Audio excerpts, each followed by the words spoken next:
नमस्ते, good morning viewers. आज मैं लेकर आई हूँ बहुत ही कमाल के टिप्स जो आपके लाइफ टाइम काम आने वाले हैं। तो वीडियो को फुल वॉच कीजिएगा। अच्छा लगे है तो वीडियो को लाइक करिएगा और चैनल पर नए हैं तो सब्सक्राइब कर ही लीजिएगा। तो चलिए स्टार्ट करते हैं आज के टिप्स को। तो पहला टिप है मेरी इस तरीके से लहसुन को लेके। तो ठंड का सीज़न है और इस तरह का लहसुन मार्केट में आ रहा है। तो हम इसे घर में कैसे स्टोर करके रखें। जब आप इसे इसी तरीके से रख देंगे तो आप देखेंगे इसकी पत्तियाँ इस तरीके से पीली हो जाती है और ये ज़्यादा लंबे वक्त तक नहीं चल पाती है। तो हमने इसकी मुहाने तरफ एक चाकू से कट लगाना है और आराम से इसका छिलका इस तरीके से उतार लेना है। तो इसमें जितने पीले हिस्से की पत्तियां हैं ये हमें नहीं चाहिए, तो इन पत्तियों को आप निकाल दीजिएगा और इस तरीके से सारा लहसुन को कट करके तैयार कर लीजिएगा। इससे क्या होगा कि आपका काम आसान हो जाएगा। आप एक साथ सारे स्टोर करके रख पाएंगे और ये पीला नहीं होते जाएगा। तो इस तरीके से आप सारा लहसुन को छील के तैयार कर लीजिएगा। उसके बाद में अब इसे स्टोर करना कैसे है। तो इस लहसुन से बहुत सारी रेसिपी बनती है और ठंड में स्पेशली लहसुन ज़्यादा ही खाने में आता है। तो इस तरीके से आप इस लहसुन का यूज़ करिए। ये मार्केट में अभी के सीज़न में बहुत इजीली अवेलेबल है। तो मैं यहाँ पर एक पॉली बैग यूज़ करने वाली हूँ। आपके पास भी इस तरीके के जिप लॉक वाले पॉली बैग आते ही होंगे। जब भी इस तरीके का बैग आता है तो इस बैग को फेंकने से पहले आप इस तरीके से यूज़ में 4 से 5 बार ले सकते हैं। अगर आप इसे अच्छे से केयर करते हैं तो मैनी टाइम यूज़ कर सकते हैं। मैंने इस पॉलीथीन को करीब 15 से 20 बार यूज़ किया है और ये अभी भी वैसी की वैसी ही है। बस थोड़ा सा कलर मट्ठा हो गया है, बट मैं इसको मैनी टाइम यूज़ करती रहती हूँ।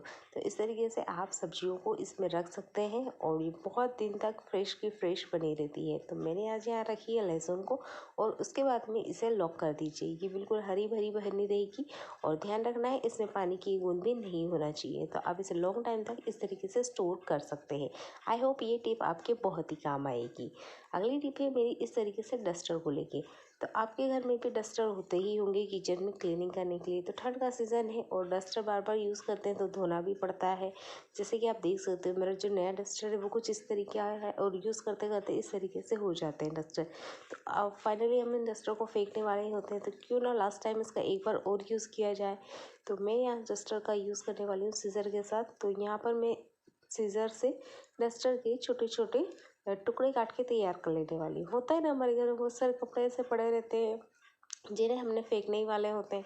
तो उन कपड़ों को फेंकने से पहले ठंड में इस तरीके से यूज़ करिए। छोटे छोटे टुकड़े बना के इस तरीके से किचन में रख लीजिए, ये काम आएंगे। तो इस तरीके से मेरे पास जितने टुकड़े हैं मैंने डस्टर के बना के तैयार कर लिए हैं। और यहाँ पर जो नीचे कपड़ा बिछाया है वो गाउन का कपड़ा है। तो बड़े बड़े टुकड़े तो मैं यूज़ कर लूँगी, बट छोटे छोटे जो टुकड़े होते हैं ना, हाथ के स्लीव्स के रहते हैं, जेब के रहते हैं, वो किसी काम नहीं आते, फालतू पड़े रहते हैं घर में इधर उधर। तो उन टुकड़ों का भी आज हम बहुत ही अच्छे से यूज़ करने वाले हैं। तो जो कपड़ा आपके पास फालतू पड़ा हो, फालतू इधर उधर पड़ा रहता है, उस कपड़े को इस तरीके से छोटे छोटे कट करके आप किचन में यूज़ कर सकते हैं। और जो आपके हाथ बार बार धोने में आते हैं, एक डस्टर धोने में आता है, वो ठंड के सीज़न में आप उससे बच सकते हैं, ठंड से भी बच सकते हैं। तो इस तरीके से आप देखते होंगे स्टैंड पे जब हम खाना बनाते हैं तो चाय गिर जाती है, तेल गिर जाता है, कुछ ऐसे निशान होते हैं जो आसानी से निकलते भी नहीं है। स्पेशली वाइट डस्टर पे तो बहुत दिक्कत होती है कि चाय के निशान तो जाते ही नहीं है। तो आप यहाँ पर इन डस्टर वाले टुकड़ों को यूज़ कर सकते हैं और इसे डायरेक्टली यूज़ करने के बाद में आप डस्टबिन में फेंक सकते हैं। तो यहाँ आप इन डस्टरों को ठंड के सीज़न में बार बार धोने से बच सकते हैं और इन डस्टरों को फेंकने से पहले एक बार इस तरीके का यूज़ ज़रूर करिएगा। तो इससे अच्छे से क्लीनिंग भी हो जाएगी और कोई दिक्कत नहीं होने वाली है। इसे हम भी यूँ भी थ्रो आउट फेंकने वाले थे, तो एक ग्लास यूज़ इस तरीके से ज़रूर करके देखिएगा। इसके बाद में आप इसे डस्टबिन में फेंक सकते हैं। अगली टिप है मेरी नींबू को लेके। तो गर्मी आने वाली है और हम चाहते हैं कि ना नींबू अभी से स्टोर कर लिए जाए गर्मी तक के सीज़न के लिए। तो मेरे पास यहाँ गांव से बहुत सारे नींबू आए हैं। तो आप यहाँ देख सकते हैं कुछ नींबू दाग वाले हैं और कुछ अच्छे वाले हैं। तो दाग वाले तो नींबू हम जल्दी जल्दी यूज़ कर लेने वाले हैं। जो अच्छे नींबू है आज मैं उनका अच्छे से यूज़ करने वाली हूँ, बताने वाली हूँ। और गर्मी तक अगले 6 महीने तक स्टोर करके किस तरीके से हम घर पर ही रखें। तो नींबू को जब भी हम कट करते हैं या जूस निकालते हैं तो ध्यान रखिएगा किसी स्टील, पीतल इस तरीके के बर्तन में ना निकालें, ना ही प्लास्टिक के बर्तन में। ध्यान रखें कि यहाँ पर आपको कांच का बर्तन ही लेना है, क्योंकि यहाँ पर नींबू जो होता है ना बहुत जल्दी रिएक्ट करने लग जाता है दूसरे बर्तनों के साथ में। तो आप ध्यान रखिएगा कि कांच का बर्तन ही लें। तो मैंने यहाँ पर लिया है एक कांच का ट्रे और उसमें मैं इस तरीके से नींबू को कट करके स्क्वीज़ करते जाऊँगी। तो जितना नींबू मुझे यूज़ करना है लगभग 1 से 1.5 किलो के आसपास नींबू है मेरे पास। तो जितना है उतना सारा नींबू मैं इस तरीके से स्क्वीज़ कर लूँगी। आपके पास नींबू स्क्वीज़र हो तो आप इसका यूज़ कर सकते हैं। मैं हाथों से ही कर रही हूँ। तो आराम से आप इस तरीके से नींबू को स्क्वीज़ कर सकते हैं और मैंने बहुत सारे नींबू को इसी तरीके से स्क्वीज़ करके इकट्ठा कर लिया। अब इस जूस को हम स्टोर कैसे करें बहुत लॉन्ग टाइम तक, जो गर्मी तक चलता रहे। यहाँ पर आपने नींबू का छिलका नहीं फेंकना है। मैं नेक्स्ट वीडियो में इसका बहुत ही अच्छा सा यूज़ बताने वाली हूँ।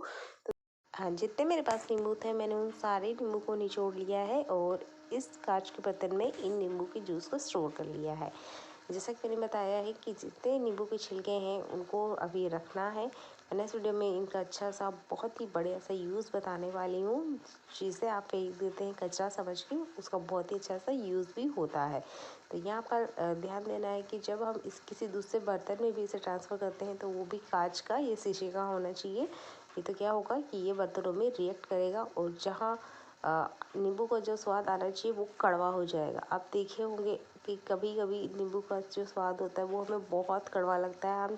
हम बहुत अच्छे से सावधानी रखते हैं फिर भी कड़वा हो जाता है। हो सकता है गलती से हमने स्पून ही रख दी हो जूस में, तो उससे भी नींबू का जूस कड़वा हो जाता है। तो इस बात पे ज़रूर ध्यान रखिएगा कि आप जो बर्तन यूज़ करते हैं वो कांच का ज़रूर होना चाहिए। तो आप देख सकते हैं कि अगर 1 से 1.5 केजी के आसपास मैंने नींबू लिए थे और उसमें कितना सारा जूस बन के रेडी हो गया है। तो इस तरीके से नींबू के बीज की हमें बिल्कुल नीड नहीं है। तो यहाँ पर मैं जितने नींबू के बीज है वो अलग कर लिए हैं और बड़ा सा ग्लास बन के रेडी हो गया है। आप अब इसे किसी ग्लास की बोतल में ट्रांसफ़र कर लीजिए। उसके बाद में आप इसे फ्रिज में स्टोर कर सकते हैं अगले 6 महीने के लिए। और अगर फ्रीज़र में रखते हो तो कैप लगाना बहुत ज़रूरी है, क्योंकि इसमें पानी की अगर 1-2 बूंद भी आ गई तो बहुत लॉन्ग टाइम तक नहीं चलने वाला है। तो यहाँ पर इस पर कैप या कवर करना बहुत ज़रूरी है।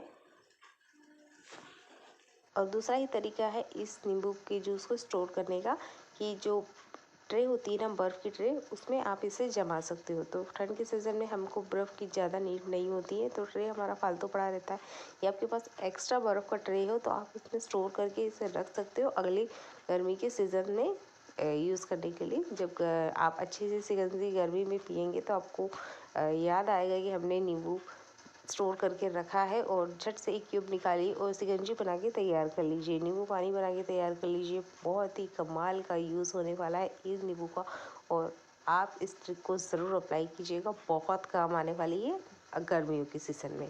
तो अगली टिप है मेरी इस तरीके से जीन्स को लेके। तो जीन्स हमारे घर में बच्चे बड़े सभी पहनते हैं, और जीन्स जितना धोने में दिक्कत होती है उतना इसको घड़ी करने में भी दिक्कत होती है। तो बड़ा सा स्मार्ट सा तरीका बताने वाली हूँ। जीन्स को इस तरीके से फोल्ड करना है हमने, पहले इसके पे तरफ से एक तरफ फोल्ड करना है, फिर इस तरीके से 2 फोल्ड करना है और यहाँ पर एक तरीके से इसको पलटा देना है। एक स्मार्ट सा तरीका है और बहुत ही अच्छा और सिंपल सा तरीका लगा मुझे, तो क्यों ना मैं आपके साथ इसे शेयर करूँ। तो बहुत ही सिंपल तरीके से आप भी इस तरीके से जीन्स को फोल्ड करके रख सकते हो। इससे जीन्स को कोई प्रॉब्लम नहीं होती, ना ही जीन्स का कपड़ा ख़राब होता है। तो इस तरीके से बस 2 बार इसे फोल्ड करना है और हमने इसे घुमा देना है। आज के टिप्स आपको कैसे लगे कमेंट ज़रूर कीजिएगा, और देखने के लिए आपका बहुत सारा धन्यवाद। चैनल पर नए हैं तो सब्सक्राइब कर लीजिएगा।